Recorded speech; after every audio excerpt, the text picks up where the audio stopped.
Can I create a mode for my TCG to work for 3 or more players? How people will feel about building their own deck? Also, what will be the logo of my game? This and much more on today's episode of the creation of a trading card game. Hello everyone and welcome to another episode of creation of a trading card game.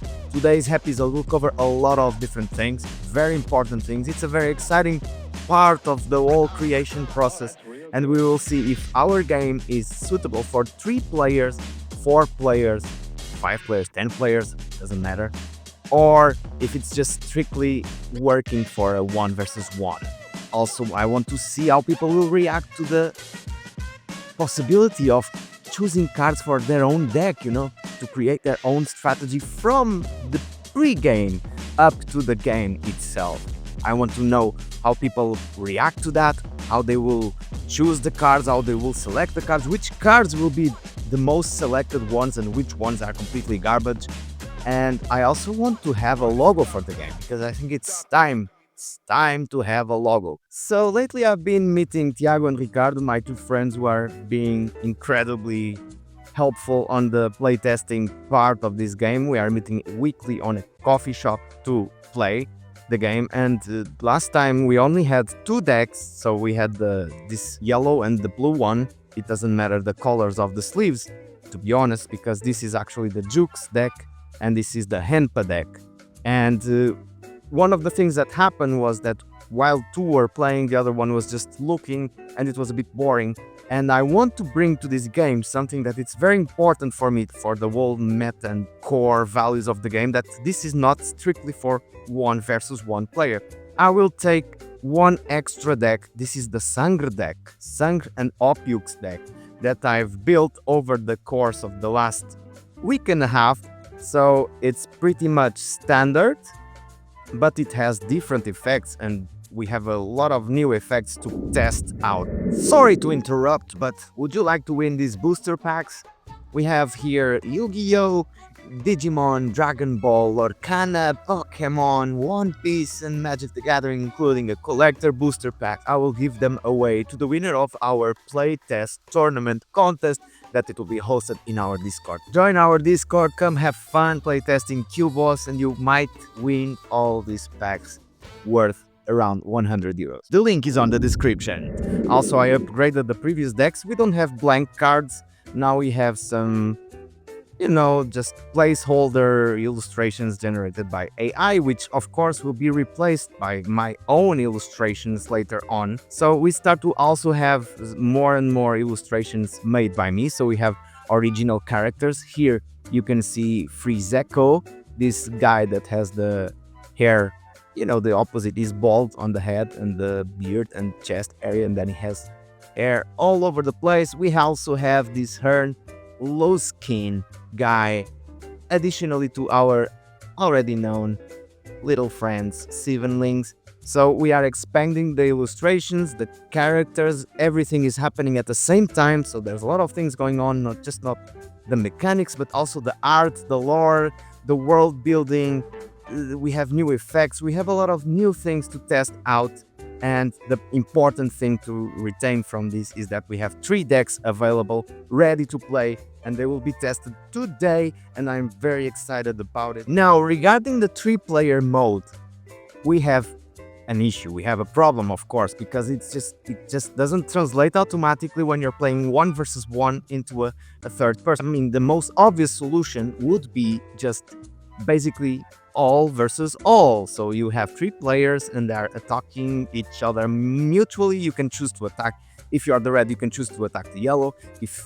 Or you can choose to attack the blue. Then the blue can choose. You know what I mean? It would be a bit messy though, because I can imagine that, for example, the red player is far ahead, almost winning the game. So these 2 players will gang up and try to screw him. The second option that came to my mind was to just implement a system of rotation, like clockwise or counterclockwise. So we have 3 players as well, and for example, the yellow player will always attack the blue player will always attack the red player will always attack the yellow player, and so on and so forth until someone is the winner. I don't like this system for a reason. It's too random. It's you're sitting like this around the table, and the red one just cannot attack the yellow ever, even if he really wants.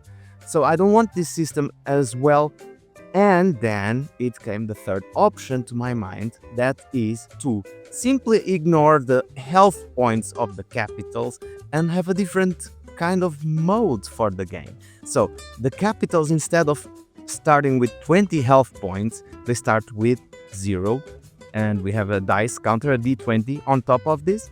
So each player starts with 0, and each damage point that the player deals to one of the other two, because in this mode he can choose who he wants to attack, for each point that he damages, that he deals damage to another player's capital, he gets 1 victory point. So we are talking about victory points instead of health points, and it's no longer a survival game, but it's more like a game that the winner is defined by the one that inflicted more damage to the other. Previous playtests that we were performing, I was just simply handing a completely done deck to each of them. So basically they were just receiving a pre-made deck and playing with which cards there were there. So they didn't have any influence on the cards they were playing with.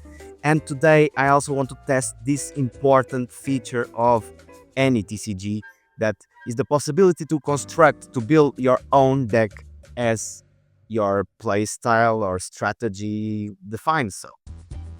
So as soon as we met, I gave them the decks for them to build. They had to make choices between the cards that they had available, and they built their own decks. It's funny because at the end we realized that we all made different choices, which proves that it's interesting, this thing of building decks, because we have different visions and different strategies.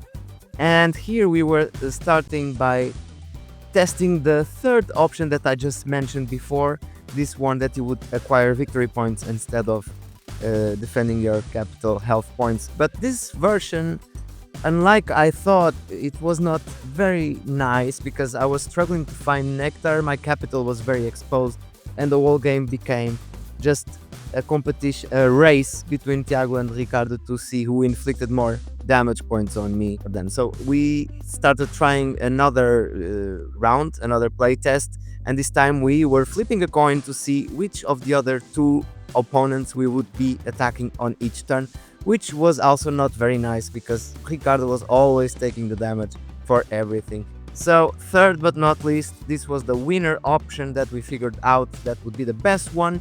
We just applied the all for all, but with the condition to win being just conquering the first capital. So the first player to conquer another player's capital would be automatically the winner, and this would prevent players to gang up against one element. It really took 1 hour to decide the game, because either of them at some point didn't want to inflict damage on me, because that pretty much would give the victory to the other one. So there's much more tension and political things. It was a great version of playing this TCG with 3 players. Now for the very exciting part of creating the logo of the game. I didn't do it. I didn't do it by myself. So those were some experiments that I was doing by my own. I have to say that I'm no graphic designer, not at all, as you probably can see from these failed attempts. So I went to Fiverr, the place where you can find people who will do everything you might need. We have a lot of creative people. I explained what I wanted from the logo, and this was the first proposal I received. I didn't like it at all, to be honest. I feel like it's the logo of a game for a mobile phone. Is that when you're scrolling on Instagram, you see ads for that. So I had to provide some feedback, ask for something else, and this was the second example that I received. I liked way more this logo. I just didn't like that it looks like a graffiti that you would just see under the bridge somewhere on the city where you live. So I had to also add a couple of remarks and ask for it to be less like a graffiti.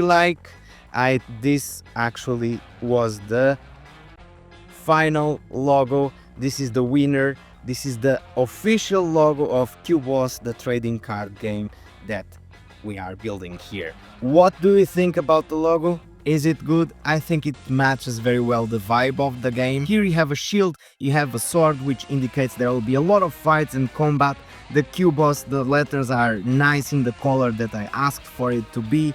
We have on the shield, we have this little detail of the 7 different colors of nectars that exist. I hope you like it. Let me know in the comments what do you think about it. And that will do for today's episode of the creation of a trading card game. We have a 3-player mode. It has been tested, it's working, it's decided what rules are in practice. It's great to see also that people were building their own decks. We have a logo, we are doing great. We are just doing great on this TCG that we are making from scratch.